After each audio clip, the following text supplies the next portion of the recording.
welcome to Start with the Facts. I haven't talked to you, DJ, since before Miami took that horrible loss. Hey, you know we start the show.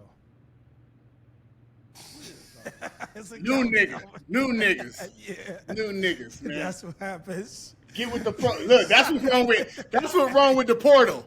That's what's wrong with the portal right there. Niggas come in and they don't jump on the system quickly. got niggas doing up downs. So, well, I guess that's the start of the show. So there's no need to edit that out. As y'all can see, we got a visitor. Well, he's not a visitor. He's a part of the show, but he's visiting in town. Hence the reason that we didn't have the equipment set up for everybody. 121, 122, 123. What's up, baby? It's Big Train, baby. AKA Locomotive, baby. Where Jackson Dart at? Hey. Wait. Yo, the nose ring is killing. Wait. Wait. Where are y'all uniforms at? Costume. Jackson Dart. You look like Y'all lying to me, dog. What the freak? It's Big Train. Hey, it's Big Train, baby. Call me Locomotive, baby. Let's go, Big Train, baby. Hey, boy, I swear if you got on a hoodie shirt, we fighting for real. Hey, Is that a hoodie shirt, bro? Big Train, baby. Big Train, baby. Hey, Big Train. Hey, I'm in Big Train, look. today if y'all haven't noticed. Big Train. My muscles wasn't big enough. I had to throw in some extras, some socks on that thing, dog. As I was looking at myself, I said, oh, this ain't Train enough. I said, Train more yoked up than this. I had to get some, you know what I'm saying? Look at that. Hey, look at that. Look at how that thing pop. Look at the peak. Look at the peak on that thing. Big Train, baby. Is that the right bicep too? That's crazy. You been looking at me too much because I got a torn bicep. My feet actually look like that. That's what- Let's go, man. Hey, sorry, Mo. Sorry, messing up your intro, Mo. Oh, man. DJ, that's appreciative, bro. I appreciate All good, that. baby. Hey, that really woke me up. They was in here getting on me about my tight hoodie shirt. And thank you. Oh, I DJ, saw for that. saying South Florida. Now both of y'all got painted on hoodies. I like it. It looks good. Well, look, I was trying to make an excuse why two dudes should be sharing a mic. So I was trying to preface that. I was trying to preface Jay, but this might be the most legendary intro. And so I don't know. We gonna pass the show to Brian and let him go. But our visitor, we didn't have all the equipment set up, so our visitor Jay, who's a part of the show, who came here and crashed the party, got us all I don't know what you call Discombobulated. Discombobulated. And y'all know, full disclaimer, we'll have 3 mess ups today. Oh my God! Hey, he almost fucked the whole church's money up. Hey, Will, I'll be honest, I would have never forgave you, dog. Oh, yeah, so If you would have fucked up this, yeah, I'd have never forgave you, dog. yeah, that's classic, man. But Brian, you can get to the show. And so, that being said, y'all with us, we'll start with the facts. Oh, full disclaimer, we did finally nail down a time. It is every day at 3. Nick put me, Arabia, and everybody else on the show, and the show schedule is what it is, comes out at 8 o'clock. Arabia's show, all NFL 32, or all 32 NFL, whatever it is, comes out at 2 o'clock. And then Start with the Facts comes out at 3. And we will have a weekend show every weekend. So be sure to keep up with us. So from there, Brian, it's off to you. I don't. Just one DJ. Did you paint a beard? Turn to the side. See, that's how Gino be sneaky, man. I had to start growing my beard last week. Y'all ain't say nothing about it. So it's like 50. It's like 50-50. You do look more like Alex than Alex looks like Yeah, Alex. that That is is very Big impressive. Train, baby. All right, let's jump into college football. Let's start local. Let's start with Penn State coming here to Columbus to take on Ohio State. I think they're 20.5-point favorites. We're not going to talk about the gambling side. We're going to talk about the game, a little X's and O's. So, Jay, let's start it off with you. Who you got? Obviously, I got Ohio State. It's not even close. I think with the firing of James Franklin, his unceremonious departure, and the way that program is headed right now, losing some recruits, a lot of those kids, underrated thing, they really liked James Franklin. And I think that's going to be tough on their program. We know about their coaches search. When you have all of these distractions, and Maurice, you know, when there's a lot of distractions around your program, it's hard to lock in for a football game, man. It's hard to really be focused. And Ohio State's just starting to do this offensively. They want to get that running game back going and get it where they want it to go. And I think they're going to flex that tomorrow at noon. It's going to be pretty ugly for Penn State. I don't know. Again, it's corporate J, corporate answers. That's not what we wanted to hear. Nah. They're going to get their ass whooped. Okay. Yeah, there you go. Like they're going to get their ass whooped.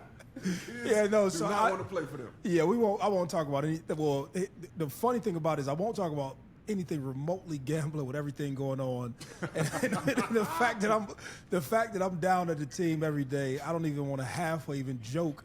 Y'all know I usually joke and talk shit, and I got every joke to say about everything else, but I don't need anybody even halfway taking a sound bite from anything and saying you got insider information. But I'll just piggyback on to some of what Jay said. The distraction piece, because I talk about this on every show.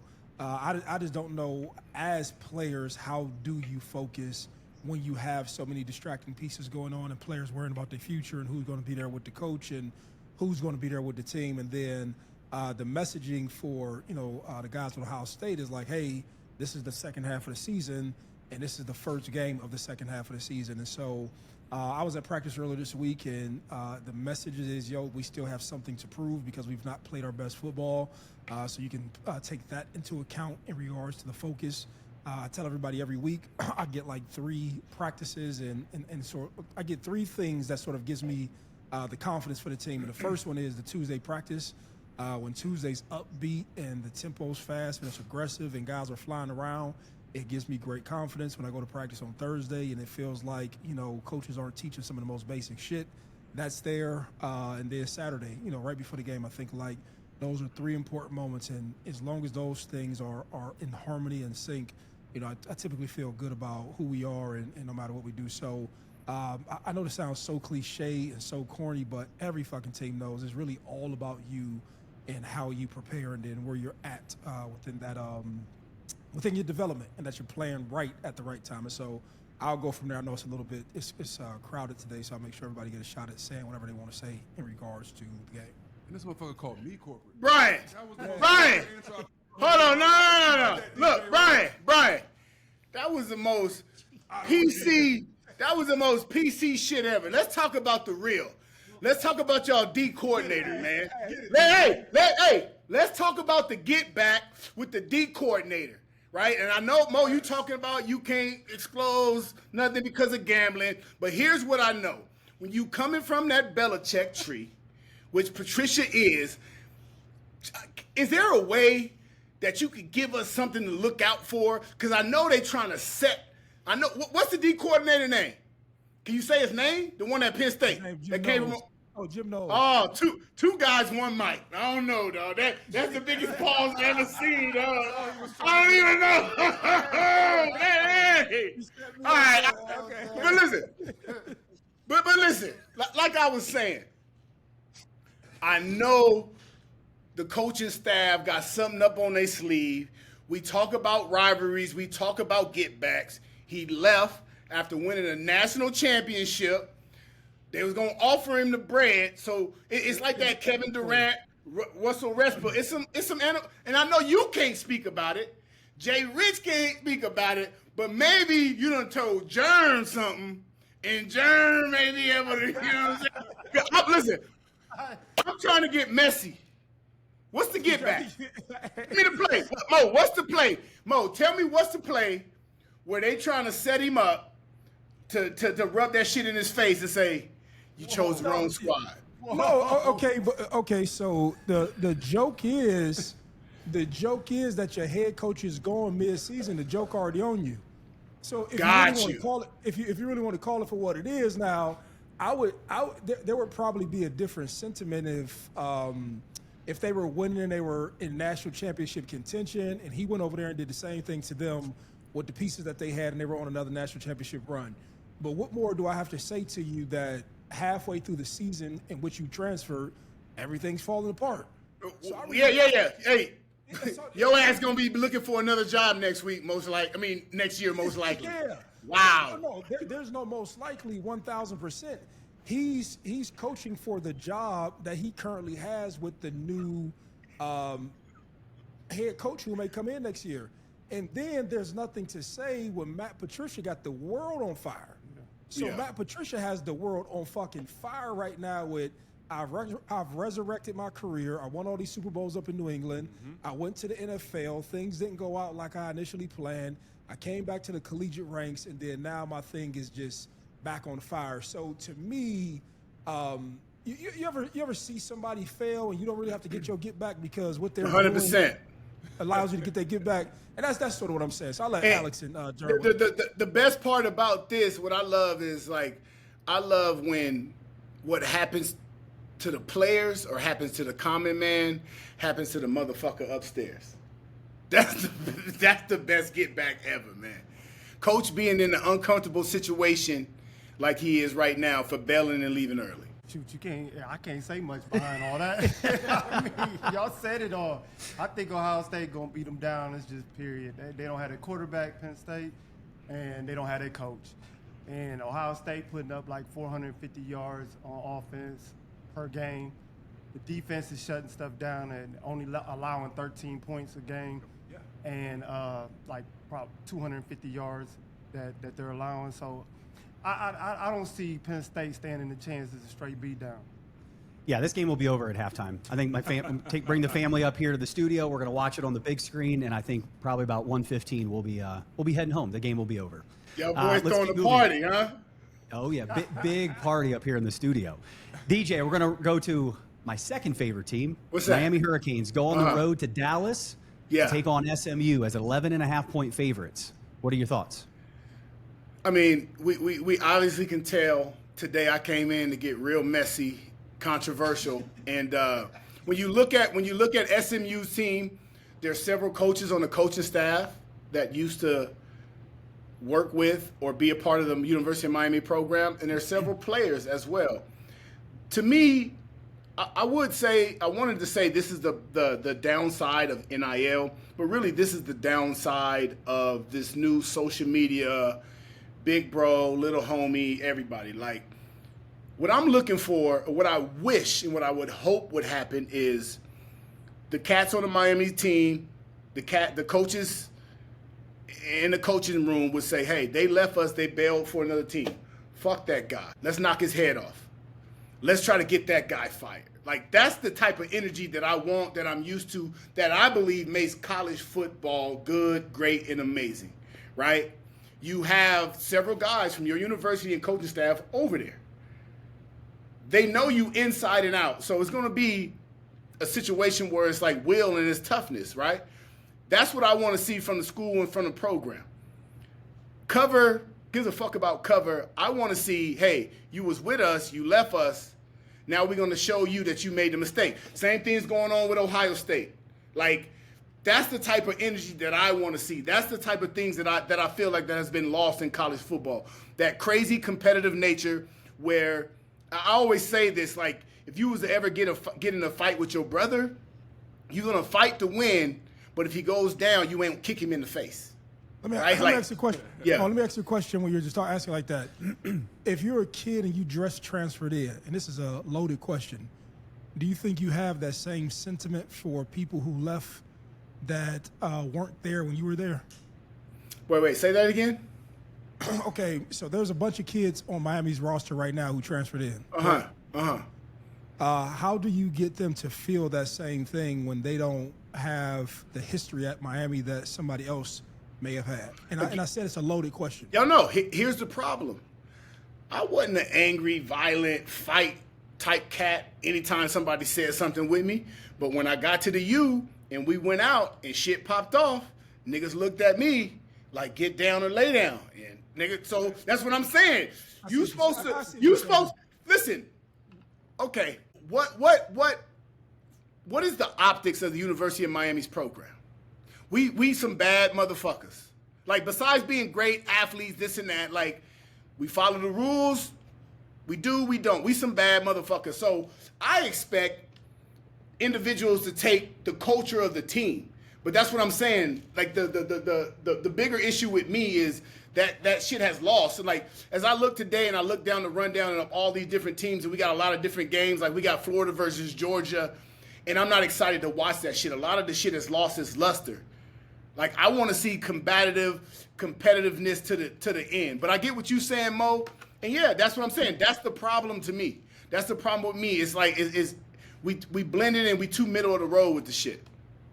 DJ, can I ask you this though? Like, isn't that kind of the issue right now with Miami? Like, for the last 10, I don't know, maybe 15 years, the U hasn't really been the U. And would you say that's because the culture of like y'all used to be kind of like college football's Raiders back in the day, like the badasses, like silver and black was. It was the U was kind of like that. Y'all haven't really been that way since. I don't know, 02, right around there, when something happened to him? Yeah, and He taking shots right there. No, that ain't no shot. No, that ain't no shot. That's 100% true. And you know where that comes from? That comes from culture. And what are we talking about right now? We're talking about all these coaching vacancies, and we're talking about finding the right guy that fits the program, fits the city, fits everything in and out. And what happened with Miami? I'll be honest. We had a shock to our culture, right? You bring in an Al Golden. I don't think he understood the culture. He wants to take guys' names off the jersey. He wants to make it more difficult for the OGs and the legends to come in and work out and practice and things like that. You lost Michael Irvin said it. We losing recipes, right? At the end of the day, we losing recipes. So what happened with Miami is we lost our culture, bruh. And for some program, every program has something that they can hang their hat on. Whether it's culture, whether it's financial, you go to Notre Dame, the prestige, this and that. Whenever you jeopardize that or you lose that and you try to jump into the pile with everybody else and play that game, you really lost your identity. You lost who you are. DJ, how you get that back then? 'Cause you said What's all that? But how do you get it back? I mean, it's the right hire. And listen, that's what's so important right now with all these vacancies and all these different programs. It's really the right hire. You got to bring in an individual that matches the temperament of the city, of the university, of the homes that the homes that they got to go in and recruit and visit. That's what's so important right now. And then again, that's why these cats is getting these contracts, $50 million plus. All right, we're going to keep moving. Alex, Vandy and Diego Papi. Which Alex you talking to right now? Real Alex. Okay. Hey, no, you train, baby. I'm locomotive. Hey, while you talk, I get it in. I get the reps in, baby. Hey, I had to Look like who too? I had to let him get it. I'm like, go ahead, go and talk, man. I ain't gonna say that too Oh, I much. freaking love it. I love it. Vandy goes on the road to play in Austin against Texas, and Texas is favored by 3.5. So what are your thoughts? Like you said, Diego Papi, man. When you think about him and then Manning, he is what Manning is supposed to be, the height that he has right now, right? And so I'm taking him.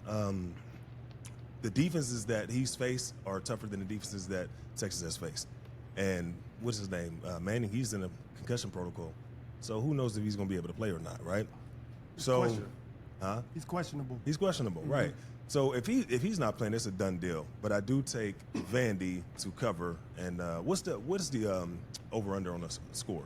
I'll have to pull it up. Okay. If you guys keep going, I'll tell you in a second. But I'm definitely taking them to cover. I'm thinking that. Well, 3.5 is the spread. He was asking 3.5 for is the spread. total points. Where are they playing at? I think they're playing in. They're playing in Texas. Take Vandy with the points. Yeah.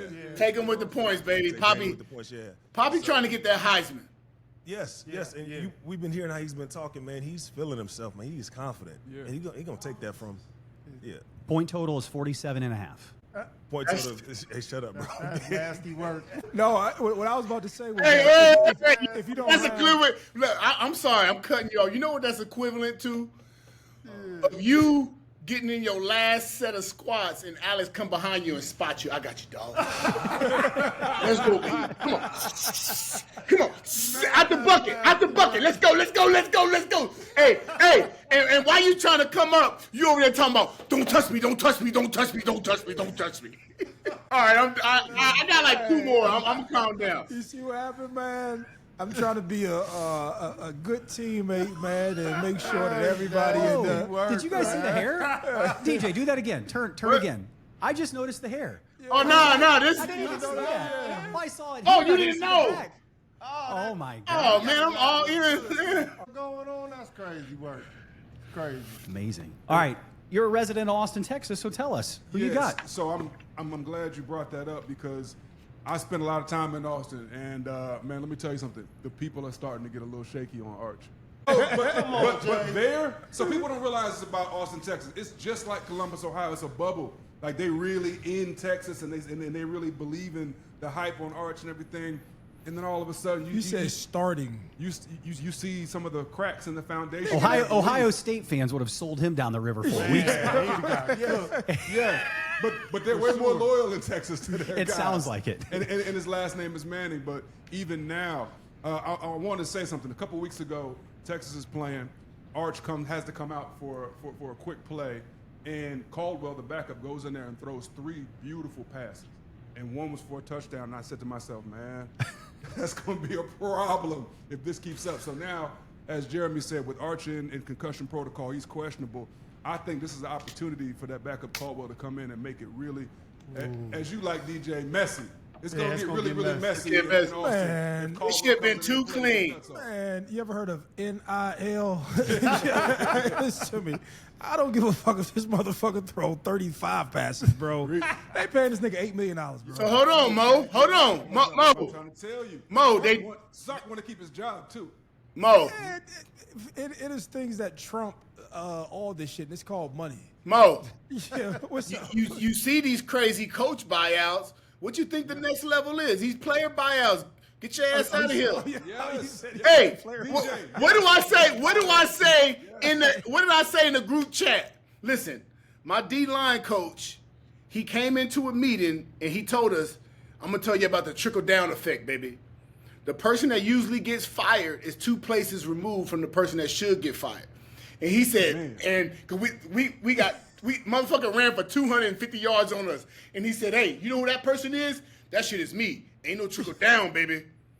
Look, that shit gonna get hot on Sark. Sark gonna pass that shit down. Yes. We are about to start seeing player buyouts. Get your ass out of here. 100,000%. Wow. You are on it. Like that is exactly what I think seriously could happen, Reese. Oh, my God. 1, and then 2. Man, hold on. Do both of y'all know who y'all talking about? Yes. Both of y'all. Yes. The family. Steve Sarkis, family. that's Yes. exactly what I'm talking about. They are not going to let their brand. Listen to me, Uncle Peyton. So who sits on ESPN? Peyton and Eli. The Peyton and Eli show. Yeah. Do we really believe we're about to let somebody tarnish? They will lose all these games and figure out some season-ending injury before the Manning loses his job and attacks their brand. And That they just- might So hold on. They If might do that. Wait. If we talking about brands, let's not forget Arch, Eli, Peyton. They got a brand too. It's another one coming up. Hey, this nigga ain't it. Push him to hey, push this nigga to the side. He said, well, Right, hey, let's get him into. Hey, here it is.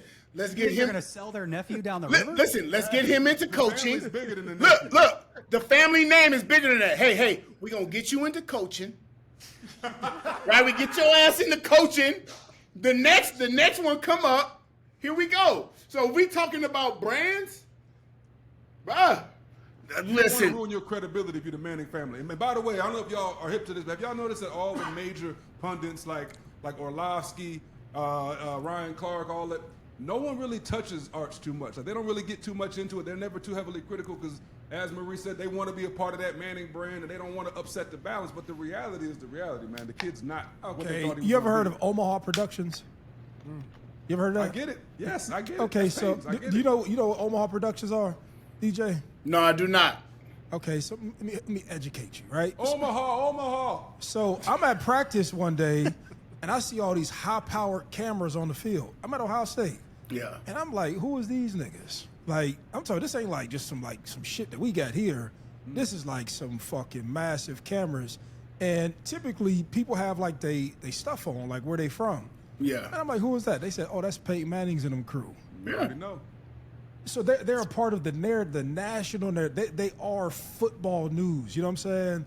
And that's why I say, like, you're not about to, and Texas being the SEC, Texas being the big brand, I said, they ain't about to fuck this up. So you think Arch is too big to fail? I think the Mannings are too big to fail. I think No okay, chance. Get your ass out of there. I think this might be a bad analogy, but I think Arch Manning is sort of like Barron Trump. It's like sometimes you're in a family dynasty. It's not like you have a lot of family. But family, and they're not gonna let him fail. No, here's the problem. Here's the On problem. the biggest network. He gonna fail. No, here's the problem. We speak about Barron Trump. He ain't on Front Street. He ain't there. He back here wiggling, doing, and making money. The problem is Arch, you on Front Street and you fucking up. We gotta tuck that shit in, bring you back a little bit. Like I'm tuck that shit in, bring you back a little bit. It's one of these. Right? Hey, DJ's right. it's gonna be the biggest scandal ever. We're gonna find out Arch had mono the whole season. No, but this is no. Nigga had mono. That's why he wasn't performing. I'm trying to tell you. Listen, I played with Peyton, and I've been around him. And you talk about the family, the legacy, and you talk about that.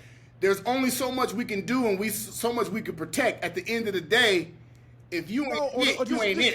Think about what Jay just said. On the largest platform, you have Big Dog Peyton, who probably come through there and look at RC like, all right, nigga, watch your mouth when it comes. I'm trying to tell you. Hey, Dan Orlovsky, all right, watch your mouth.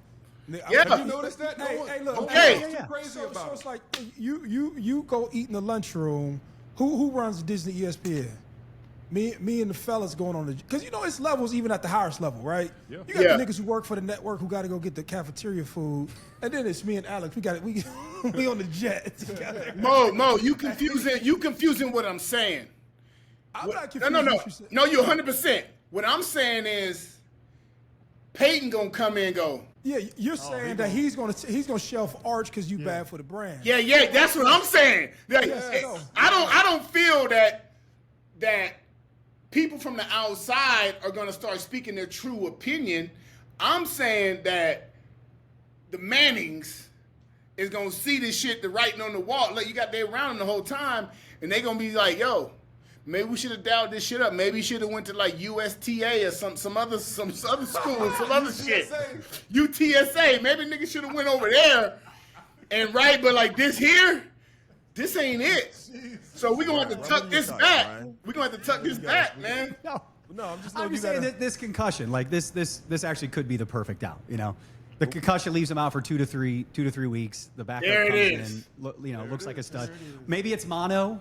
Maybe it's Peyton, Mono. one of these. I don't know, but I had not thought of that, DJ. All the You are kids on in a roll college today. got mono, man. I think it's like 73% of all college kids got mono. So everybody giving there it corporate is. answers today because there's oftentimes you sit in the chat and you say, Arch is, Ass. what? Yeah. So how do you Yeah. still feel that way? His numbers would say he's ass, but I also said week 1 that he's going to bounce back, and I'm waiting to be right. I'm waiting for that bounce back.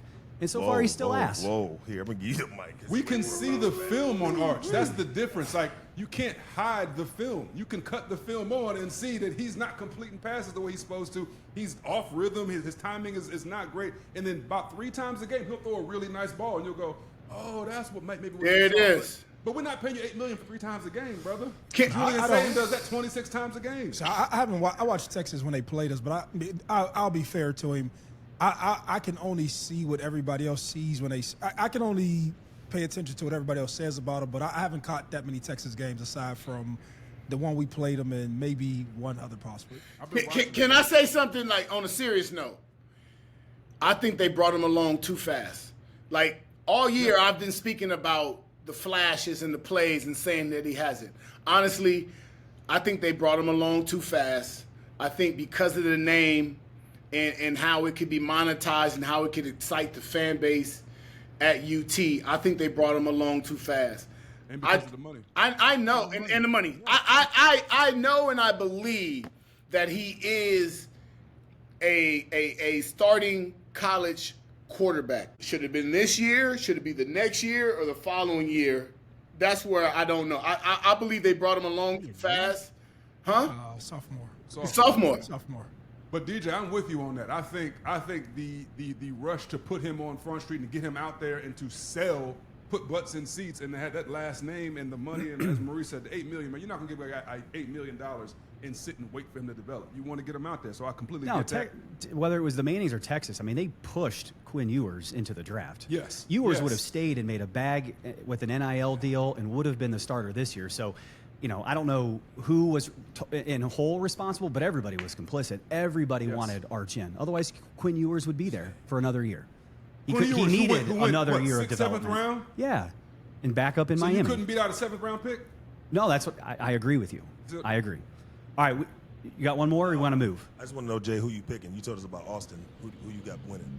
I'm actually still taking Texas, believe it or not, because of that defense. They have a fantastic defense, and they're hitting a really good stride. And I love Pavi. I love his energy. I'm taking Texas still. All right, we still got quite a few topics to get to, so why don't we do this? On Oklahoma at Tennessee, without getting too deep into this, I'm going to say Oklahoma at Tennessee. Tennessee's favored by 2.5. It's a night game at Leland, so keep that in mind. Mm-hmm. Who do you guys got on the betting side? Give me Tennessee. Tennessee to cover the 2.5. Yeah. Okay, Jerem? Same thing. Tennessee. DJ, who you got? I'm gonna go with OU, but again, like this is just another I'm saddened by the loss of the energy in this game with OU dropping their last few games. I still believe Mateer is a top player, even though he looked bad, man. Not even close in the hot. I mean, the guy came back from a broken thumb. The fucking doctor put glue in his shit and whatever. If it would have worked, it would have been amazing. But now what are we saying? Yeah, nah, nigga, you don't. Picks because of the thumb. Nah, nigga, you don't. Looking at triple coverage. Nah, nigga, you don't glue your hand back together in 2 weeks and go out and play football. I'm going with OU. They're not going to build a statue of Dr. Shin, I think is his name, outside at the stadium in Norman. He got about 2 weeks of coochie and that shit shut down. Yeah. I got Tennessee to cover the 2.5. The night game piece, and Tennessee's still, I think, playing for a lot. I got Tennessee. All right, so we're everybody's going to grab a little more of an obscure game. Everybody's going to pick something a little less popular here. You didn't get the heads up on this, Jay, so think to yourself who you got that we haven't talked about. Okay. I've got UNLV at home against Maurice's New Mexico Lobos. I got him in at -3.5. That line has now jumped to 4.5. Mo, you ain't talking about the Lobos in 4 weeks. I think they're 3-5. Hey, grab the mic. Hold on, no, look, hold on. So You ain't spoke about the niggas in 4 weeks. Since you stopped talking about them, they haven't won a game. Exactly. See, the expert let them down. Hold on, let me see, because Football is I don't want y'all superstitious now.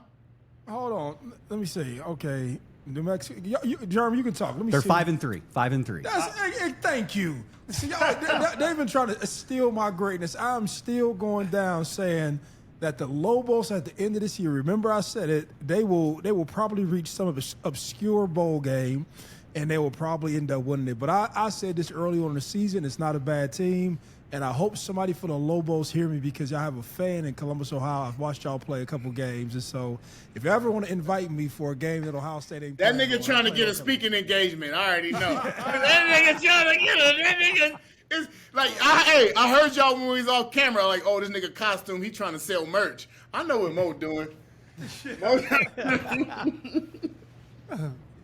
Y'all know I'm going with my boys, man. Who my boys? Ole Miss at home versus South Carolina. They are 12.5. They definitely gonna win that game. Win and cover? Yeah, they're gonna win and cover. Okay, yes. cool. So the over under is 55.5. That's where I'm kind of I know we ain't talking about it, but at home at night, they're gonna. You know what? Give me the over. Give me the over on that. You want the over, and they're going to cover the spread. I like it. A little 2-leg parlay.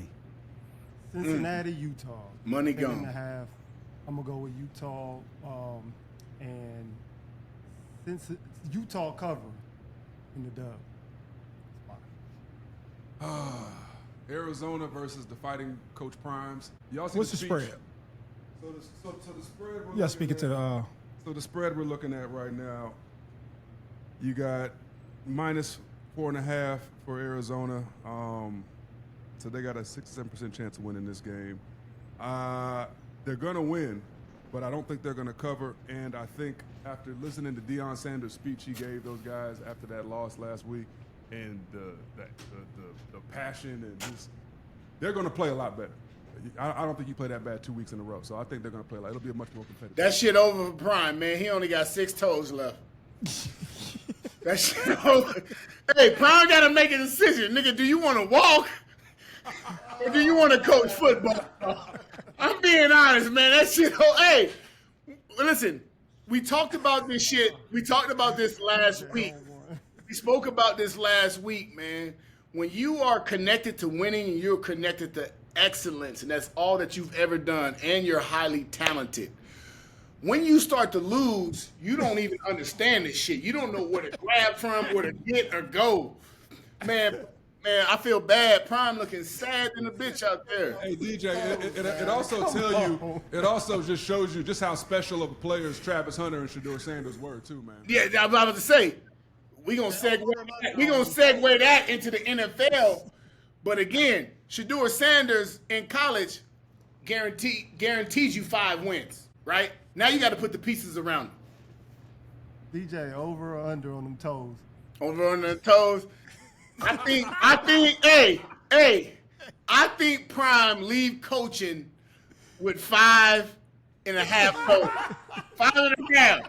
5.5. 5.5. Prime leave. Yeah, the competitor in him gonna keep it going. Once that nigga get down to like 7, 6, oh shit. He gonna see that other one start to turn a little green, he gonna shut that bitch down. I'm out of here. I'm with you. Hey, you did make a point. Prime, like you say, he's used to winning. He just how the Mannings need to protect their brand, he might want to protect his brand. Yeah. Cut his losses. That shit's stressful. That shit's stressful. I ain't got time for this shit. No, I'm going with Memphis over Rice tonight. And I believe my man Silverfield down in Memphis. I don't believe that. And it's 13.5. Excuse me, my apologies. 13.5. I have Memphis covering, and Memphis will be victorious tonight. So if you want to win some money, they're playing 4-4 Rice. Memphis is actually playing for something. I think that what did you call it, DJ? Mathematically eligible. Mathematically eligible. I'm pretty sure that somebody in the Memphis arena said, "Hey, all these SEC teams play one another, and they all will get knocked and dropped. And if we keep on winning out, we'll have a chance to make the college football playoffs." And I think that if you sit from 16 or 17 to 25, I think that's the whole conversation that you have with your team. That let these teams knock one another out or hope that they lose a game during the final stretch of the season. And if we win well enough, we'll advance. I'm gonna go with Cal with the points, winning over Virginia. Listen, I'm all on the Cal train because they have Virginia. The next week they have Louisville. Both of those teams are above Miami in the ACC to get into the ACC championship. So, no, wait. I took a trip. Trying to sell some clothes. No. I took a trip. I took a trip to Cal. My younger brother went to Cal. My high school had a whole pipeline to Cal. I was supposed to go to Cal, but the niggas went 1-10 and 4-7. You know what I mean? And I was like the number one, you know what I'm saying? So I really couldn't attach myself to that. But if you look at Virginia, they have 3 to 4 games this year where they've won by less than 1 score. Last week, they had a very, very tough – they should have lost that game to UNC, right? So Virginia is not as good as their record. The last 2 games, they've thrown for less than 150 yards, only 1 touchdown. And again, I saw Miami go to Cal last year, and that upset was brewing. I think the same – Virginia's going to get exposed. Virginia's going to lose 2 games out of their next 4. This first one is going to be Cal. So I'm taking Cal with the points. So you burning your candle right now on Virginia? No, I'm saving that shit for the Steelers. Hey, this easy money over here. Hey, they was getting mad at me yesterday for me not standing on, my Berg, man. I'm like, man, DJ got these candles, man. I gotta listen. I don't believe in it, but when you talk about it so much, I'm like, yeah, I ain't picking, man. Leave my Steelers alone. Burn your candle on you, man. All right, I want to read you guys something. This morning I went on this weird path of reading about LSU football. All right, LSU, they don't have a university president right now. They're searching for one. Their AD, I think as of this morning or late last night, got fired, right? Brian Kelly has been let go. And it's now being said in print by multiple sources that there's an agent named Trace Armstrong, and he's Brian Kelly's agent. He's the AD who hired him, Scott Woodward's agent, and he's also starting quarterback Garrett Nussmeier's agent. My question for you guys, is that common in college sports that the AD, the head coach, and the starting quarterback all sharing the same agent, and is there some type of conflict of interest there for the university? Does he work for CAA? I don't know. I can look it up. Yes. When you said it, I would assume that he works for a large agency and that he just covers Louisiana. You know, like some of those agents are broken down into regions and areas that they cover, scout everything. So that would be my first guess.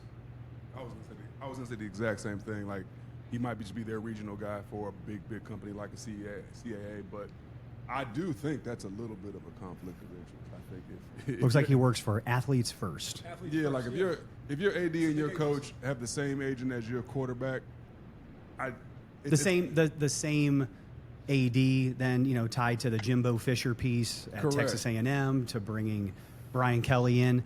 It just feels a little messy to me. No, but that's the same case for a lot of schools. A lot of schools, they'll send their representative, and it's the same. These same people are negotiating coaches being leveraged to schools and play. I mean, shit. I was about to throw somebody else up under the bus. It's what they do in the NBA. If I represent a bunch of players and I can leverage and say, I was about to talk so much shit, but it's the same thing that they do at the NBA level where you just leverage assets and. Good for the agency, bad for you if I have all this negotiating power. That shit's a coup. Interesting that shit's a coup, man. Got benched last game by Brian Kelly, and Brian Kelly's fired the next day. Benching the money quarterback. Again, he's one of our clients, and you put him on the bench. And if I'm the backup quarterback who maybe could have outplayed him in camp, I know I have no chance if he has the same agent as the AD and the coach. They was getting smacked too, though. Brian. They was getting towed up. DJ, what's up? Alex. Train. Locomotive, baby. Big train. Big train. Hey, listen. Nobody's talking about you once 2-3 days ago, you had the most appealing job in college football that was available. Yeah. LSU.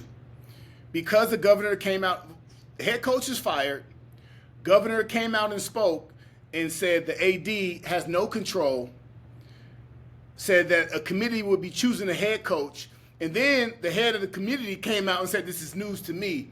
They just everybody knows we want Lane. We want the Lane train. Everybody knows that. They just made this the most unattractive job for Lane Kiffin. Because I have stability in Ole Miss. Yes, I may not be able to have that pipeline of talent, but Oxford, my daughter's there, my family, he doing yoga and shit now, and they got a little bread. Do I want to disrupt this piece to go ahead and jump into this turmoil? Because when I go over there, I don't know how much influence the governor has. I don't know who the AD is going to be when I'm there. I think what happened last week when you had LSU as the most appealing job in college football that was available, I think the governor coming out and speaking, and again, he was passionate, but I think that all the players in that space should have united and came together and made a decision what is best for their football program. But they just showed that they're fractured, and I think that they really, really ruined any opportunity to get Lane Kiffin. Do you see what did y'all see what Ryan Clark followed up with? I did. Listen, No. Yeah. listen. I did, but again, you know how he go. What I took more of what he was saying was that the governor was trying to make himself popular. 100%. Yes. But it don't. Listen. But what he mentioned will get the people on his side. He basically mentioned what Brian said. You got the head coach, you got the AD, or you got 3 top individuals all being represented by the same guy. And the minute that he said, and the taxpayers is paying for it, whether it's true or not, that got the attention of the LSU fan base, and that's what I mean. Like it is so fractured right now because somebody's gonna have to come in and rehab that. Yeah, but what Ryan Clark was saying, but like I don't know if because you said a lot, but I took more or less what Ryan Clark was saying was like if you just stayed out of this and kept it to where people at the university level or the committee or whoever's really supposed to do this, like they'll do it. And he said that he was conflating issues where the president had went to the campus and said, let's build a statue of Charlie Kirk. And then Ryan made the political view about that versus him, his opinion on that. And then he added the football piece in. And he was like, you should have just kept all of your personal views and everything of you trying to popularize yourself and use the football team as a springboard. He's saying keep football over here, keep your political views and everything else over here, but don't just because the taxpayer is on the hook for it, don't try to then use it to act like you all have been in the process to hire any football coach. Like, so I took it like that. I took it as you made my case though. You made my case because who gonna tell the governor to shut up? Nobody. Exactly. Who gonna tell the governor to shut up? Exactly. So when you're looking out from the outside, somebody that shouldn't be talking is talking, and can't nobody tell him to shut up. Yeah, ain't nobody gonna tell him. Hey, DJ, Exactly. I agree with you on that. And just to kind of further bolster that point, Lane Kiffin's current contract, he's making $9 million a year right now. I think with Ole Miss. Are you going to really uproot everything and potentially go into that turmoil for what would it be, Maurice? 13. 13 maybe? Let me help both of y'all. Y'all forget one thing. Money. So I got this other thing called too. Like, hey Jay, you know Brian offered me 13. Yeah. Why do you think Signetti got 94? Why do you think Matt Rule, who hasn't won shit, He don't deserve that. never won at Baylor anything worthwhile, never beat a top 25 team at Baylor, hasn't beat a top 25 team at Nebraska, just got extended 2 years. I've been wondering why I'm Matt Rule's been listening. getting all these jobs for years. too. And I don't dislike Matt Rule, but as you just illustrated Because he won at perfectly, Temple. He hasn't won Or shit. I think that's he what he hasn't won. won shit. He won continues to get these jobs. He Brian won the- Kelly hasn't won shit. Keeps He getting won these the pinstripe ball. jobs. Thank you, thank you, Jern. Yeah. So yes, as we said, a lot of these coaches now are leveraging these three vacancies for basically their own interests. Right. There you go. Hey, get your mic from Alex. Yeah. Alex, give him the mic. He makes $8 million now. So just be sure to preface it like that. Lane Lane makes 9 now. Right now. Now. Right now. So he can leverage that. Nigga, what I'm basically saying is by the end of the season, nigga, I will be making whatever they offer. Hold on, Mo, wait. Hold on, look. Gino's come in with the facts coming. So guess what? I found out. In the state of Mississippi, right? In the state of Mississippi, they can only do 4-year contracts. Exactly. For governmental workers. They found a workaround where sometimes they do these contracts and things like that through collectives and things like that. So what makes Mississippi not appealing is Lane cannot do more than a 4-year deal. Are you serious? So, I can't take you serious with No. this. So here it is. No. This is what I say. Listen. So in Mississippi, when it comes to governmental workers, their contracts can't be more than 4 years. They've been able to figure out a little carve out where they can put a 1-year extension in there. So the max that they can do is 5 years. So here is what the issue with Ole Miss is running into is the max amount of years that they can offer Lane when we talk about security is 4 plus an extra year. When you could have a Florida, you can have an LSU that can come in and say 8, 10 years, X amount guaranteed, don't matter what the fuck you do, here's your buyout, this is what it looks like. So that is the one issue with Mississippi where it's gonna hurt them. At the end of the day, they can't bring on any I believe it's any governmental or public worker for more than 4 years. And this is a fact. I looked it up now. Train no, baby. Right now. Hey, You know what I'm Locomotive, saying? that's a great find right there. Yeah. Hey man, listen, if y'all gonna call this man Locomotive, y'all gonna call me Train, man. Locomotive, hey, he's jealous. No. Hey, that nigga jealous, dog. That nigga jealous. Hey, see, I'm doing a bicycle at the same time, getting that core in, baby. Hey, it's y'all Hey, he know- mad. He want to go by Locomotive now, so bad. Hey, Mo, you ain't see the nose ring. We saw it. And we couldn't miss Oh, it. okay. So, yeah, look, so y'all know DJ only 1.5 facts deep, and I was just 1.5 facts. We going on a high note, right? So, DJ on that same stuff Mike Irvin on. look, so we gonna go ahead and Dan end Lanham. this show And then every day, 3 p.m. Check us out on our weekend show. The weekend show will be posted earlier than 3 p.m. Not sure of that. We getting this thing right, but I don't know when the weekend show, what time it will be posted, but it will be earlier than 3 o'clock. But again, start with the facts. This is the Jay Richardson Visiting Ohio edition. And so I'm pretty sure y'all see more of Jay, be it on the screen, in person when he comes in town or whatever. But we'll get going from there.